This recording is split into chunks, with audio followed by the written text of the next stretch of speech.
សួស្តីបងប្អូនទាំងអស់គ្នាថ្ងៃនេះយើងជួបគ្នាម្ដងទៀតហើយខ្ញុំក៏សូមអរគុណដល់បងប្អូនទាំងអស់ដែលបានជួយគាំទ្រ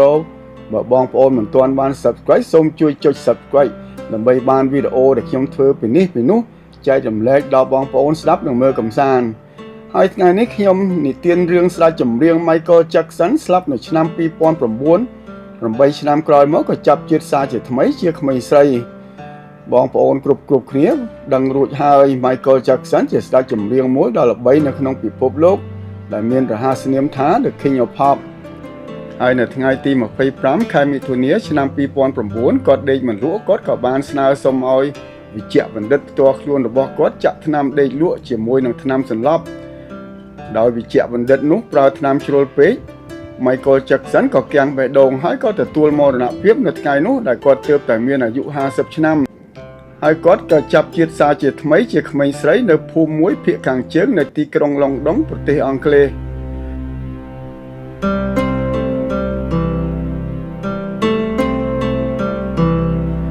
នៅក្នុងភូមិនោះមានផ្ទះស្អាតមិនតូចមិនធំផ្ទះនីមួយមានសួនច្បារនៅពីមុខហើយក៏មានផ្ទះខ្លះមានដើមឈើធំនៅពីមុខខ្លះនៅពីក្រោយ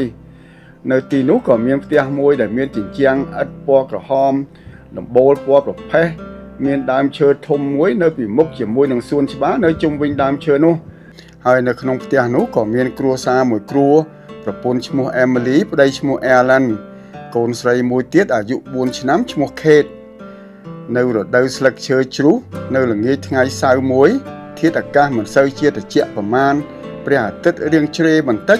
ដែលធ្វើឲ្យពន្លឺព្រះអាទិត្យបានចាំងចូលតាមបង្អួចទៅក្នុងផ្ទះដល់បន្ទប់ទទួលភ្ញៀវប្តីប្រពន្ធនិងកូនអង្គុយនៅលើសាឡុងមើលទូរទស្សន៍នៅក្នុងបន្ទប់ទទួលភ្ញៀវនោះពេលនោះនៅលើកញ្ចក់ទូរទស្សន៍បានចាប់ផ្ដើមលេងបទចម្រៀងចាស់មួយបទដែលតែងដោយ Billie Jean និងច្រៀងដោយ Michael Jackson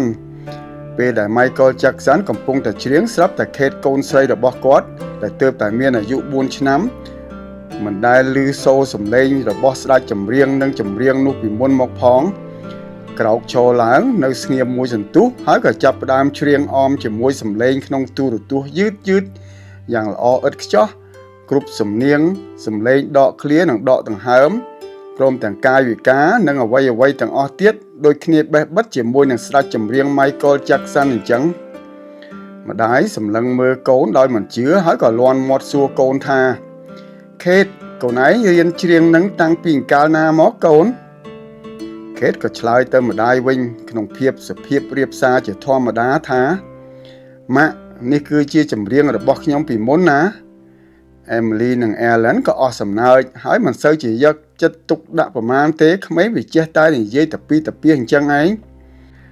បន្ទាប់ពីថ្ងៃហ្នឹងមកក្មេងស្រីនោះក៏ចាប់ផ្ដើមនិយាយរឿងដែលធ្វើឲ្យក្រុមគ្រួសាររបស់នាងភ្ញាក់ផ្អើលជាខ្លាំងហើយម្ដាយរបស់នាងក៏ចាប់ផ្ដើមយកចិត្តទុកដាក់ទៅលើពាក្យអ្វីដែលនាងនិយាយថ្ងៃមួយពេលនាងកំពុងតែអង្គុយលេងជាមួយម្ដាយរបស់នាងក៏បានខ្សឹបប្រាប់ម្ដាយរបស់នាងថាពេលខ្ញុំនៅលើឆាកភ្លើងជាច្រើនពណ៌ចាំងមកខ្ញុំជាខ្លាំងហើយជួនកាលអ្នកគាំទ្រខ្ញុំដូចជាក្មេងស្រីជំទង់ជាច្រើនយំស្រែកហៅឈ្មោះខ្ញុំជានិច្ចពេលដែលខ្ញុំកំពុងតែរាំនិងច្រៀងដែលធ្វើឲ្យខ្ញុំសប្បាយរីករាយណាស់ដែលមានអ្នកគាំទ្រជាច្រើនយ៉ាងដូចនេះណាម៉ាក់ Emily ជាម្ដាយឮសូរដូច្នេះគិតថានេះជាការស្រមើស្រមៃរបស់ក្មេងស្រីដ៏តូចម្នាក់ប៉ុន្តែដូចជាមានអ្វីមួយនៅក្នុងចិត្តរបស់គាត់ប្រាប់ថាកូនរបស់គាត់ប្រហែលជាចាំជាតិពីជីវិតអតីតកាលទេដឹង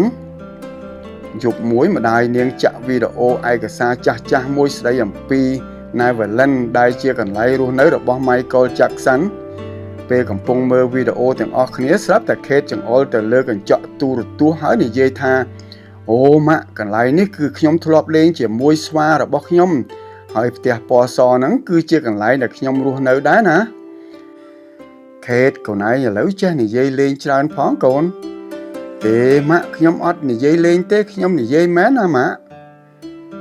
កូនខ្ញុំនោះមិនដែលធ្លាប់បានស្គាល់ឬក៏ឮសូរអំពីជីវិតរបស់ Michael Jackson ទេចុះហេតុអ្វីបានជានាងដឹងច្រើនយ៉ាងនេះគួរឲ្យចម្លែកណាស់តើវាពិតជាចៃដន្យឬក៏ការចងចាំអ្វីមួយពិបាកយល់ដែរខ្ញុំ ហើយចាប់តាំងពីពេលនោះមក Emily ក៏ចាប់ផ្ដើមថតសម្លេងកូនស្រីរបស់គាត់ទុកនៅអ្វីៗទាំងអស់ដែលនាងបាននិយាយដូចជាពិពណ៌នាអំពីរៀបចំឆាកមុនកម្មវិធីចាប់ផ្ដើមសម្លៀកបំពាក់របៀបអ្នករាំអមរស់រវើកដែលនាងនិយាយយ៉ាងលម្អិត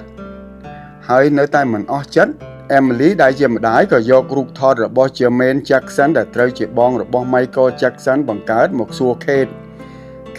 កូនឯងស្គាល់រូបថតម្នាក់នេះដែរកូនឃើញរូបថតភ្លាម Kate សម្លឹងមួយសន្ទុះក៏និយាយខ្សឹបទៅរកម្ដាយរបស់នាងម៉ាក់នឹងគឺជារូបថតបងប្រុសរបស់ខ្ញុំពីជាតិមុនឈ្មោះ Jermaine Jackson គាត់កើតនៅឆ្នាំ1954បងខ្ញុំ4ឆ្នាំណាម៉ាក់តែឥឡូវនេះគាត់មិនអាចឮសូរខ្ញុំនិយាយទៀតទេ Kate និយាយទាំងធ្វើទឹកមុខស្ងួត Emily ឮសូរដូច្នេះកាន់តែបារម្ភចំពោះកូនស្រីគាត់តូចមួយដែលនាងដឹងប្រវត្តិរបស់ស្ដេចចម្រៀងម្នាក់នោះច្រើនពេកខុសពីក្មេងធម្មតាដែលមានអាយុ4ឆ្នាំដូចនាងតិចលោកខ្មោចចូលនាងទៅក្មេងស្រីនោះមើលទៅដូចជាមានការចងចាំអ្វីមួយក្នុងខ្លួនពីអតីតកាលដែលមិនអាចលុបបំភ្លេចបានប៉ុន្តែអ្វីដែលគួរឲ្យចាប់អារម្មណ៍បំផុតគឺនាងមិនបាននិយាយរបៀបជាស្រមើស្រមៃថាខ្ញុំពីជាតិមុនជាស្ដេចចម្រៀង Michael Jackson នោះទេពេលនោះរឿងរបស់នាងក៏ចាប់ផ្ដើមបែកធ្លាយយ៉ាងរហ័សនៅពេញតំបន់នាងរស់នៅដែលមានអ្នកខ្លះចង់ដឹងចង់ឃើញអ្នកខ្លះសង្ស័យនិងអ្នកខ្លះទៀតដែលមានជំនឿខាងពលឹងវិញ្ញាណអ្នកទាំងអស់នោះក៏ចាប់ផ្ដើមពិភាក្សាអ្នកខ្លះនិយាយថាវាគ្រាន់តែជាឥទ្ធិពលមន្ត្រីដែលធ្លាប់ល្បីមកពី The King of Pop Michael Jackson ហើយអ្នកខ្លះទៀតជឿថាកុមារី Kate គឺជាវត្ថុមួយក្នុងចំណោមវត្ថុកម្រទាំងអស់ដែលបានត្រូវគេនិយាយថាកើតមកមានការចងចាំអំពីជីវិតអតីតកាលប៉ុន្តែអ្វីដែលក្មេងស្រីនេះនឹងបង្ហាញក្នុងពេលឆាប់នេះនឹងហួសពីការពន្យល់ណាមួយពីព្រោះក្មេងស្រីនេះមិនគ្រាន់តែមិនបានអះអាងថាខ្លួននាងជា Michael Jackson នោះទេប៉ុន្តែនាងនឹងបានចាប់ផ្ដើមបង្ហាញភស្តុតាងដើម្បីបញ្ជាក់ឲ្យបានច្បាស់លាស់ពីជីវិតអតីតកាលរបស់នាងនៅព្រឹកមួយពេលកំពុងញ៉ាំអាហារពេលព្រឹកទាំងអស់គ្នាជាមួយឪពុកម្ដាយរបស់នាងបានចាប់ផ្ដើមគូររូបនៅលើក្រដាសជូតមាត់នាងគូឆាកជារាងរង្វង់មូលគូភ្លើងជុំវិញលើឆាកគូរូបមីក្រូហ្វូននិងគូរូបនិមិត្តរូបសញ្ញារាងផ្កាយហើយ Emily និង Alan អង្គុយមើលកូនរបស់គាត់ទាំងងាយឆ្ងល់បន្ទាប់មកគាត់ទាំងអស់គ្នាដឹងថារូបគំនូរនោះគឺដូចគ្នាបេះបិទទៅនឹងកម្មវិធីពិភពលោកមួយរបស់ Michael Jackson ឈ្មោះ Dangerous ក្នុងឆ្នាំ1992ហើយ Emily ក៏សួរកូនថា Kate កូនឯងឃើញរូបទាំងអស់នោះនៅកន្លែងណាកូនម៉ាក់ខ្ញុំមិនគូររូបតាមរូបដែលខ្ញុំឃើញនៅកន្លែងនោះទេគឺខ្ញុំនៅទីនោះផ្ទាល់ណាម៉ាក់ Emily ធ្វើការសាវជ្រាវតាមប្រព័ន្ធអ៊ីនធឺណិតដែលធ្វើឲ្យគាត់រន្ធត់ដោយមិនអាចប្រកែកបានកូនស្រីរបស់គាត់មានព័ត៌មានយ៉ាងលម្អិតមានតែអ្នកដែលធ្លាប់បាននៅលើឆាកនោះប៉ុណ្ណឹងទេដែលអាចចាំបានវាហាក់បីដូចជាព្រលឹងរបស់ Michael Jackson កំពុងនិយាយតាមរយៈរូបរាងកាយរបស់កូនស្រីគាត់អញ្ចឹងតាំងពីថ្ងៃហ្នឹងមកកូនរបស់គាត់ចាប់ផ្ដើមមានព្រឹត្តិកម្មអារម្មណ៍សោកសៅនៅពេលឮបទចម្រៀងរបស់ Michael Jackson ម្ដងជាពិសេសពេល Kate ឮសូរបទចម្រៀង Heal the World ឬក៏យើងហៅថាព្យាបាលពិភពលោកពេលឮសូរបទចម្រៀងហ្នឹងនាងក៏ស្រក់ទឹកភ្នែកយំហើយនិយាយតិចខ្លួនឯងថាខ្ញុំនឹកក្មេងៗតូចខ្ញុំនឹកអ្នកគាំទ្រខ្ញុំ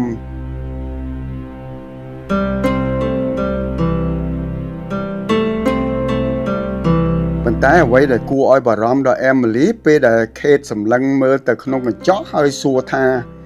ម៉ាក់ហេតុអ្វីបានជាមុខខ្ញុំផ្លាស់ប្ដូរអញ្ចឹង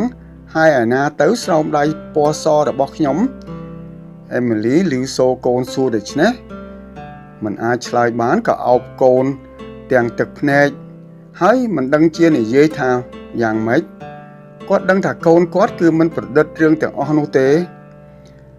ម៉ាក់ខ្ញុំយល់សប្តិមួយដ៏រស់រវើកដែលខ្ញុំបានឃើញវងមនុស្សឈរលើឆាកនិងមានពន្លឺភ្លើងភ្លឹបភ្លែត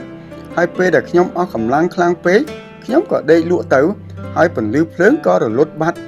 បន្ទាប់មកខ្ញុំភ្ញាក់ពីដំណេកស្រាប់តែខ្ញុំមកនៅទីនេះទៅវិញហើយមុខខ្ញុំក៏ខុសពីមុនខ្លួនខ្ញុំជាក្មេងស្រីតូចមួយទៅវិញ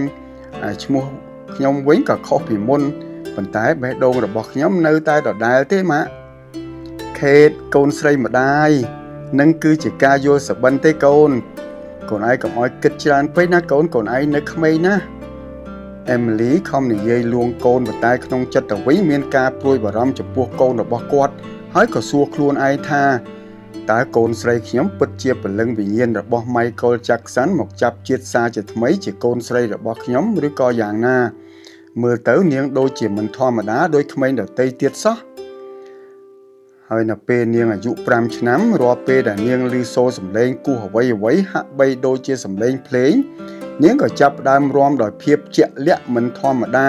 មិនដូចជានរណាម្នាក់ធ្វើត្រាប់តាមអ្នកណានោះទេប៉ុន្តែដូចជានរណាម្នាក់ចេះដឹងនិងចងចាំយ៉ាងច្បាស់លាស់ហើយលម្អិតទៀតផងហើយពេលជាមួយគ្នានោះគ្រួសាររបស់នាងក៏ចាប់ផ្ដើមទទួលទូរស័ព្ទពីអ្នកដែលចង់ដឹងរឿងនេះនិងអ្នកឯកទេសផ្សេងទៀតហើយក៏បានដឹងទៅដល់លោកវិជ្ជបណ្ឌិតជំនាញខាងបដិសន្ធិឡើងវិញ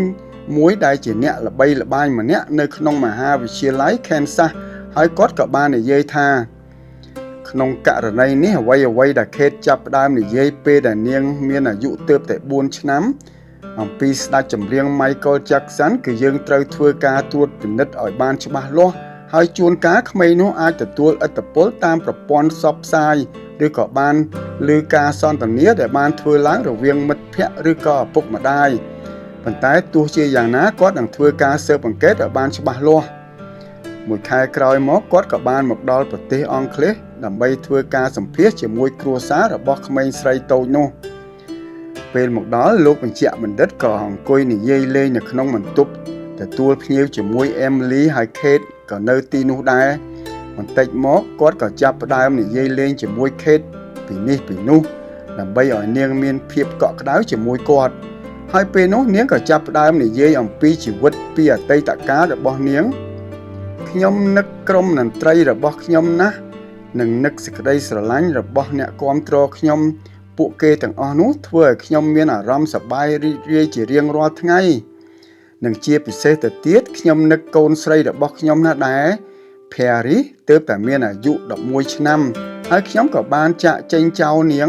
និងកូនប្រុសរបស់ខ្ញុំ2នាក់ទៀតក៏អញ្ចឹងដែរនាងនិយាយដោយទឹកមុខស្រងូតស្រងាត់ឯលោកវិជ្ជបណ្ឌិតវិញអង្គុយស្ដាប់នាងយ៉ាងស្ងៀមស្ងាត់បន្ទាប់មកលោកវិជ្ជបណ្ឌិតក៏យកវីដេអូឯកសារ Neverland ភាគ2ដែលនាងមិនទាន់បានឃើញ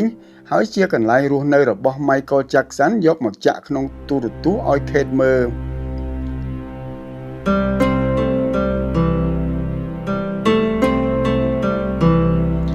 Kate មើលវីដេអូឯកសាររបស់ Neverland ទាំងទឹកមុខស្ងួតដល់ចំណុចមួយនាងក៏លាន់មាត់ថាពូកន្លែងនោះគឺជាបន្ទប់គេងរបស់ខ្ញុំហើយខ្ញុំតែងតែបើកភ្លើងចោលជានិច្ចពីព្រោះខ្ញុំមិនចូលចិត្តនៅភាពងងឹតណាហើយលោកវិជ្ជបណ្ឌិតក្រោយមកក៏ស្រាវជ្រាវរកឃើញថាបន្ទប់នោះក្នុងចំណោមបន្ទប់ទាំងអស់ដែល Michael Jackson ប្រើនៅពេលដែលគាត់ចង់នៅម្នាក់ឯងដោយមិនចង់ឲ្យនរណាម្នាក់មករំខានគាត់ហើយបន្ទាប់មកទៀតនាងក៏និយាយពីពណ៌នាយ៉ាងលម្អិតអំពីកញ្ចក់និងកម្រាលព្រំក្លិននៅក្នុងបន្ទប់នោះអ្វីដែលនាងនិយាយទាំងអស់នោះលោកវិជ្ជបណ្ឌិតបានធ្វើការផ្ទៀងផ្ទាត់នឹងឯកសារដែលលោកបានស្រាវជ្រាវបានរកឃើញថានាងនិយាយត្រូវទាំងអស់ហើយលោកវិជ្ជបណ្ឌិតក៏បានធ្វើការប្រៀបធៀបករណីរបស់នាង Kate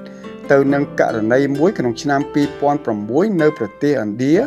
ដែលមានក្មេងស្រីម្នាក់អាយុ7ឆ្នាំអះអាងថាពីជាតិមុនមកធ្លាប់ជាតារាចម្រៀងអាមេរិកកាំងម្នាក់ដែលបានស្លាប់នៅក្នុងឆ្នាំ1990ហើយនាងក៏ចាំឈ្មោះបទចម្រៀងនិងបទចម្រៀងដ៏ល្បីដទៃទៀតប៉ុន្តែរឿងរ៉ាវរបស់នាងមិនដែលត្រូវបានបញ្ជាក់ឲ្យឃើញច្បាស់លាស់ថានាងពិតជាតារាចម្រៀងមកចាប់ជាតិសារជាថ្មីដូចជាករណីមួយនេះទេហើយពេលនោះលោកវិជ្ជបណ្ឌិតក៏និយាយខ្សឹបទៅ Emily ជាម្ដាយរបស់ Kate ថា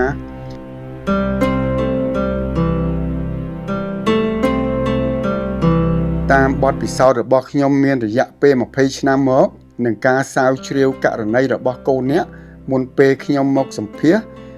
ព្រមទាំងការវិភាគរបស់ខ្ញុំនៅព័ត៌មានដ៏លម្អិតរបស់នាងដែលនិយាយប្រាប់ខ្ញុំយល់ឃើញថា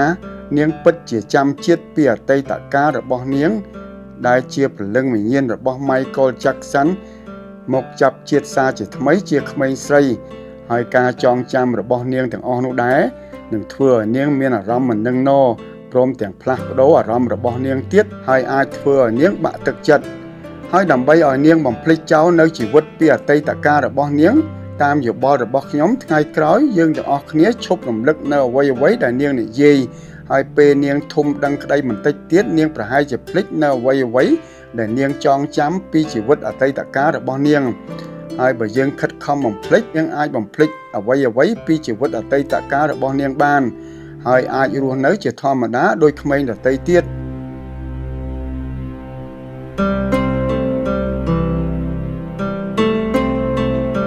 របស់មួយចំនួននៅក្នុងលោកីយើងដែលមិនមែនជាកម្មសិទ្ធិរបស់ផែនដីតែមួយមុខនោះទេគឺជាកម្មសិទ្ធិរបស់ការចងចាំព្រលឹងវិញ្ញាណហើយបើតាមខ្ញុំយល់ព្រលឹងវិញ្ញាណរបស់យើងគឺមិនដែលស្លាប់គ្រាន់តែផ្លាស់ប្ដូររូបរាងកាយហើយ10ឆ្នាំ20ឆ្នាំ100ឆ្នាំអ្នកខ្លះទៀតក៏1ឆ្នាំក្រោយមកយោងទៅតាមកម្មពៀដែលយើងកសាងហើយក៏មករករូបរាងកាយថ្មីម្ដងទៀតបាទបងប្អូនការចាំជាតិពីជីវិតអតីតកាលគឺជាជំនឿចេញមកពីប្រទេសឥណ្ឌាជាច្រើនពាន់ឆ្នាំមកហើយនៅប្រទេសអឺរ៉ុបក៏មានអ្នកចាំជាតិដែលបង្ហាញភស្តុតាងពិតហើយខ្ញុំក៏ធ្លាប់ធ្វើវីដេអូជូនបងប្អូនមើលកម្សាន្តដែរនៅឯប្រទេសខ្មែរយើងវិញក៏មានអ្នកចាំជាតិជាច្រើនដែរហើយបងប្អូនខ្លះក៏ធ្លាប់ខមមិនមកប្រាប់ខ្ញុំរឿងបងប្អូនរបស់គាត់ដែលបានចាំជាតិពីជីវិតអតីតកាលហើយខ្ញុំឃើញព័ត៌មានតាមសៀវភៅនិងឯកសារខ្លះៗដែលខ្ញុំចងក្រងរឿងនេះធ្វើជាវីដេអូមកនិទានចែករំលែកដល់បងប្អូនស្ដាប់និងមើលកម្សាន្តហើយបើបងប្អូនជឿឬមិនជឿគឺជាសិទ្ធិរបស់បុគ្គលយើងម្នាក់ហើយបើបងប្អូនមានយោបល់សូមដាក់ខមមិនពីខាងក្រោមហើយយើងនឹងជួបគ្នានៅវីដេអូថ្មីៗនៅថ្ងៃក្រោយទៀតបាទសូមអរគុណបងប្អូន